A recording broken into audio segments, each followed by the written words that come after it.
Ingat tayo dapat. Okay, mentors. Mag-uumpisa na tayo.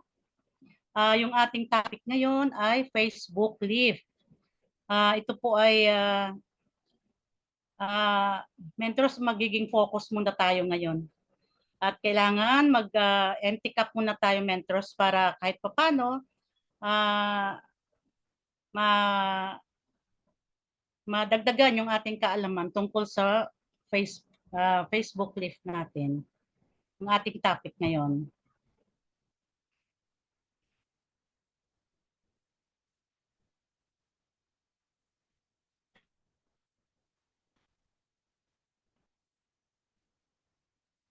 Okay.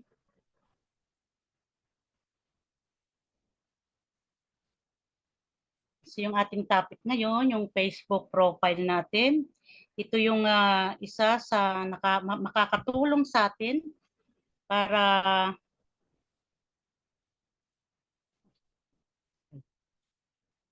okay.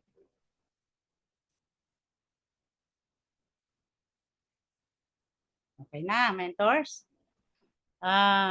Facebook, ito yung ating topic ngayong hapon, Facebook Live. Ito po yung isa sa makakatulong sa atin para makapag-communicate tayo, lalong-lalo na sa business natin dito kay IAM Worldwide. Center na talaga siya yung Facebook kasi talagang center na siya ng ating business. Diba, Mens? Andito tayo lahat, naka-focus talaga tayo, halos kalahati ng ating buhay, kumbaga, nasa Facebook. Kaya, ano yung Facebook Live, mga Mens? Ito yung tatanggalin natin, o tinatanggal natin dito yung mga hindi na kailangan o wala nang pakinabang, o bawasan natin, mentors. Yun yung leave, Facebook leave. Anong purpose ng ating Facebook? First impression means style first in substance. Pasensya naman sa natakpan yung hindi ko mabasa. Build curiosity, then ito po yung kung ano ang nakita nila sa atin. Yan yung judgment nila. Kaya napakahalaga na first impression pa lang, lalong-lalo na dito sa FB account natin. Kaya kailangan makapag-build tayo ng curiosity dito, mentors, para makakonect tayo. Kaya napaka-importante ng kung ano ang mga tsura natin, mentors, sa mga profile natin. Kasi ito ang magre-represent sa atin ngayon, ang ating Facebook profile. Kaya, mentors, ayusin natin ang mga profile natin. Umpisa na natin, mentors, ayusin pagkatapos natin ibagsak ng ating topic ngayong hapon. Okay, ano yung ating mga goal? What is our goal? Our goal is to build credibility and to look as attractive as possible online. Do this constantly and make it your daily habit. Yun nga, ayusin natin ang look ng ating Facebook. Unang-una, kailangan maging habit natin everyday ito. Okay, ang number 1 natin na dapat natin ayusin ay ang ating homepage. Ito, mentors, ito yung ni Vice President na si Mentor Vice President natin si Mentor Aika Lorraine Roy. Ito po yung thumbnail na sinasabi niya po.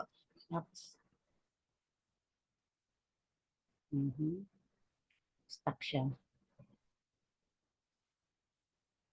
Ayaw lumipat. Kaya ayaw may comments.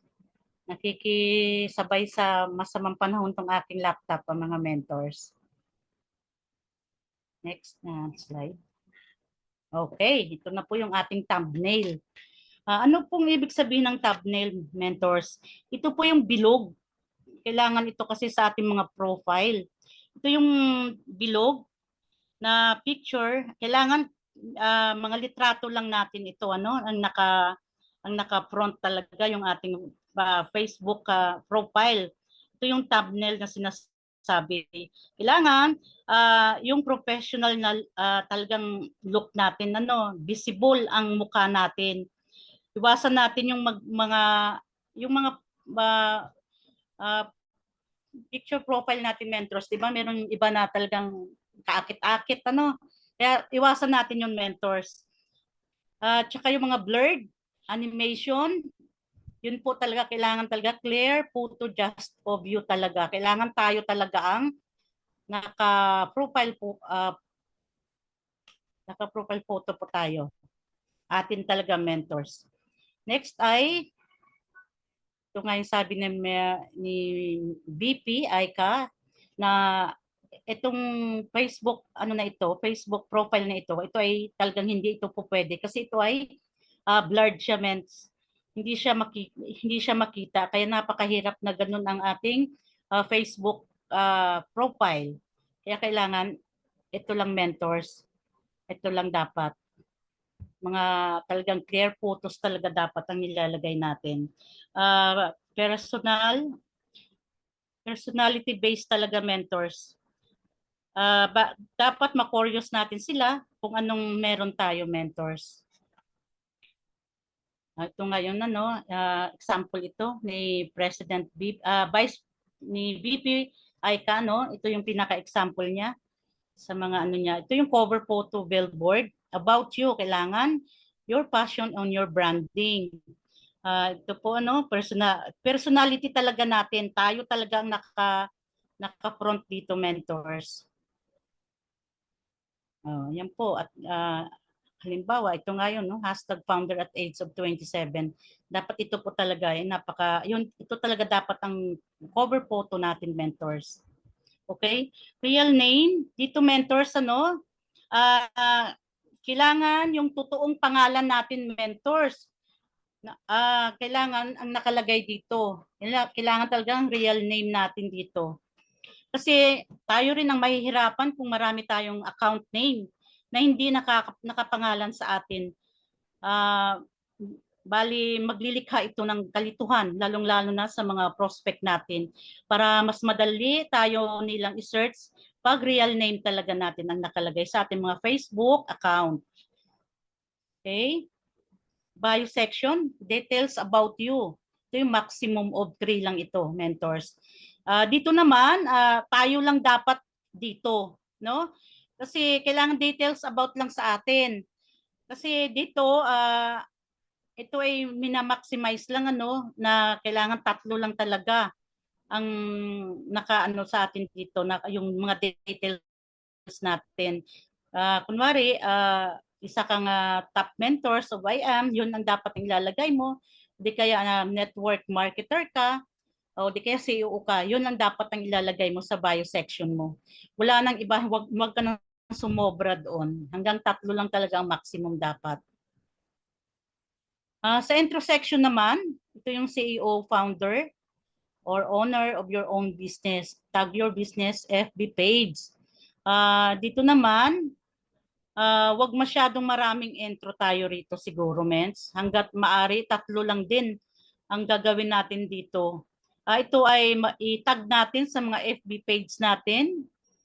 At lahat ng mga pinasukan mong company o yung mga nakalagay doon, dapat hanggang 3 lang talaga, mens. Kasi hindi pinapayagan ni Facebook na marami ang dapat nating ilagay, ano. Ito nga po, kailangan po kung founder ka ng ano, kailangan 3 lang talaga. Put where you live or school. One way to build a rapport. Ito naman, mentors, one way to connect ito kasi, no? Makakatulong din ito sa atin. Kasi kung dapat hanggang 3 lang din ito. One way to build a rapport. Kasi kung ito yung ano kunwari, merong gusto ikaw, kunwari, gusto mo magpamiyembro. Merong 3 lugar na pagpipilian mo. Siyempre, saan ang pipiliin natin? Siyempre, yung kalugar din natin kasi andun yung ating andun na yung ating bakit pa tayo lilipat sa ibang lugar kung meron naman tayong ma, ma magpapamiyembro ba yung makakapagpamiyembro tayo sa kapwa lugar natin. Kaya syempre uunahin natin yun yung kapwa lugar natin. Kaya kailangan always talaga na ilagay natin sa mga FB page natin kung saan tayo nakatira at kung saan tayo school nang galing. Kasi ito'y talagang napakahalaga din. One way to connect ito, mentors. Okay, link your social media accounts. Ito naman, ang goal natin dito, dapat kunti lang para andun ang curiosity. Dapat simple lang talaga. Kailangan lagi nating itag ang link sa baba. Ito yung mentors, no? Kailangan lagi nating itatag yan, pero pag hindi naman, kailangan tanggalin din natin siguro, mentors, yung ibang link na hindi naman kailangan dito, mens. Okay, pinned photos. Yung professional lifestyle, yung kailangan dito, no? Mamimili tayo ng maayos nating mga litrato dito, mentors. Ang pinakamagandang photos ang kailangan natin dito. Ito naman hanggang 9 photos lang dapat ang kailangan dito, mens. Para sila, mens, para maging interesting ka pag meron kang magandang mga photos na dapat ilagay sa yung FB account. Dito, maximize natin ang photos natin. Hanggang 9 na photos lang, mga best photos kailangan, mentors, ang ating ilalagay dito. Dito natin ilalagay sa pinned photos na ito. Ayusin natin mga profile natin kaagad, mentors. Okay, number 2, sa post consistently na tayo. Ito yung every 4 hours dapat nagpo-post tayo, mentors. Make it daily. Kasi si FB kasi sa tuwing post natin kailangan 4 hours lang ang consistently nito. Dito pala ma-build natin ang ating business through FB. Hindi pala enough ang once a day mag-post. Dapat talaga every 4 hours. Kaya kailangan talaga, mentors, pag sunod-sunod ang pagpo-post ng mentors, talagang hindi yun. Ang unang mong pinost, talagang matatakpan yun. Kaya kailangan every 4 hours ka. Kung 6 o'clock ka mag-umpisa mag-post, every 4 hours, 10 o'clock, 2 o'clock, o at saka 6 o'clock ng gabi. Yan pala dapat kasi pag sinunod-sunod mo pala, talagang i-erase pala yan ni Facebook, yung ganong pagpo-post natin. Next, I focus on values, lifestyle, result. Ito naman po, mens, ay ano dapat, no? Ano dapat yung ating ipo-post. Kaya dapat naka-focus tayo sa values. Ito yung mga inspirational quotes, mga mens. Tsaka yung ating lifestyle. Ito yung masayang buhay natin, na ipakita natin sa kanila na yung mga ganitong natin, yung mga ipopost natin. Tsaka yung mga resulta natin, yung mga income, yun talagang natin yan. Yun dapat ang mga ipinopost natin. Meron tayong mai-inspire sa kanila sa ganitong focus on sa pagpo-post. Okay, what should I post? Your activities, syempre, mentors, kailangan yun. Yung pay-in mo, pwede mong i-post yun. Yung pagme-mentoring natin, kagaya ngayon, pwede mong i-post yun. Meeting, training, bonding, yun, mentors, yung mga activities na yun na talagang kailangan nating ma-i-post. Kailangan talaga ma-documented talaga lahat ng post natin. Kaya mag-post lang tayo ng mag-post, mentors. Kailangan naka-record din ang mga photos natin para pag nag-post tayo ay talagang naandyan lang. Okay, about IM, yung product ni IM, kung yung income mo, yung progress mo. Yun, lahat ng yun, mentors, kailangan natin i-post. Saka yung big time natin, achievement natin, big time natin talaga. Yung mentors. Dito mentors kailangan talaga consistently tayo mag-post every 4 hours. Kaya ang labanan dito kay Facebook, laging post lang ng post mentors para magkakaroon tayo ng prospect dito. Okay. Okay, your thought for the day. Lahat ng bagay pinaghihirapan, hindi matamis ang tagumpay kapag walang paghihirap na nararanasan. Tama nga po naman, Mens. What are your values? Inspirational, motivational at life quotes. Kailangan ito mentors. So dapat ang ating mga pinopost din. Okay, about your product, kung ano ang mga kailangan mag-build curiosity to your viewers, mentors. Pag umiinom tayo ng mga yung ating mga iniinom, kagaya ng Amazing Barley, yun. Ipakita natin to para mag-build tayo ng curiosity dito. Put your catchy caption. Kailangan keep in short and simple lang dito. Kaya after training, pwede nang i-post on FB wall natin, mentors, yung kagaya nating mentoring at yung ginagawa natin ito ngayon. Okay, yung mga daily activities natin, ito po siya, no? Yan, isa rin po ito sa makakapag tayo sa ating mga FB account post. Ang talk, Zoom meeting, pay-ins, etc. Ito yung mga daily activities natin. Okay? Ito yung mga big time na natin, Ito yung post. Post lang ng post, your big time lifestyle. Income, travels, yung mga resulta mo, kung anong goals mo, yun, talagang ipapakita natin ito. Post natin para makita nila. Okay, success does not happen overnight. Mastering our craft is one of the key to long-term success. Sabi ng ating BPI ka.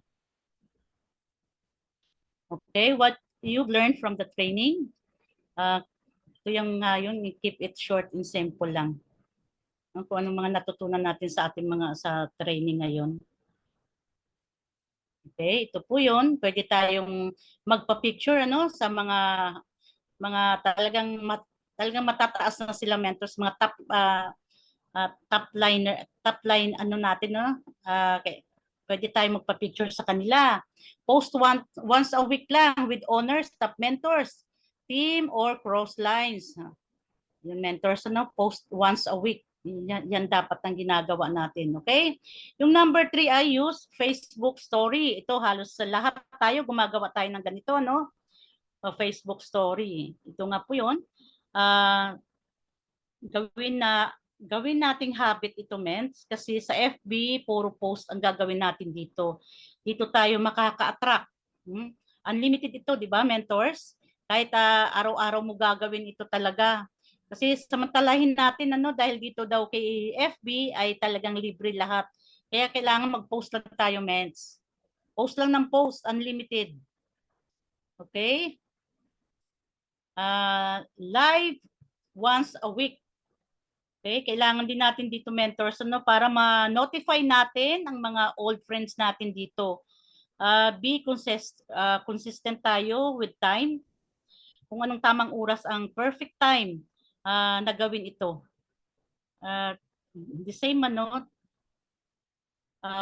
kailangan pag nag-live ka ng ganung oras, kailangan ganung oras ka rin next day ka next week, kasi live once a week Kailangan kung anong oras ka nag-umpisa, ganun din ang oras na gagamitin mo next week na pagla-live mo para siya, para consistent talaga ang time mo. Kaya ito po yun, special training. Facebook Live once a week, be consistent with time. Ito nga po yung sinasabi ni BPI ka. Always use hashtag. Ito naman po, depende sa post natin, mentors, ang hashtag na gagamitin natin. Dapat magkatugma ang post natin at saka hashtag natin. Yung pinaka-importante ito, mens. Dito naman, i-maximum natin of 3 hashtags lang. Kasi ayaw ni FB na marami. Kaya talagang only 3 hashtag lang. Ito yung mga example ng ating mga official hashtags. I am worldwide, agent of hope, Home of Hope. Kaya mentors, mamimili ka lang dito kung ano ang gagamitin mong hashtag kasi ito ay hanggang 3 lang talaga tayo.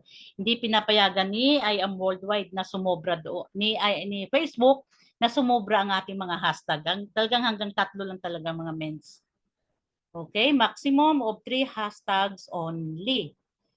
Okay, number 6, never post anything negative. Ito mentors, ano? Talagang iwasan natin ito mens na mag-post ng mga negative kasi talagang mawawalan ng gana ang mga followers mo o di kaya basta nakakawalan ng gana pag talagang mga negative lahat ng mga pinopost mo, no? Normal lang naman na magkaroon tayo ng problema sa buhay, ano? Talagang hindi natin maiwasan na magkakaroon talaga ng negative.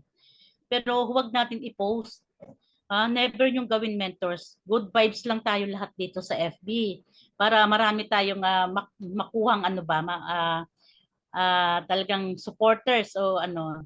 Kaya kailangan talaga good vibes lang, mens. Oh, gaya nito, no, feeling heartbroken. Oh, hindi na dapat ito pinopost mentors. Kailangan good vibes lang talaga tayo. Okay? Kaya wrong talaga ito, mens. O, number 7, ito yung clean friends list. Ano?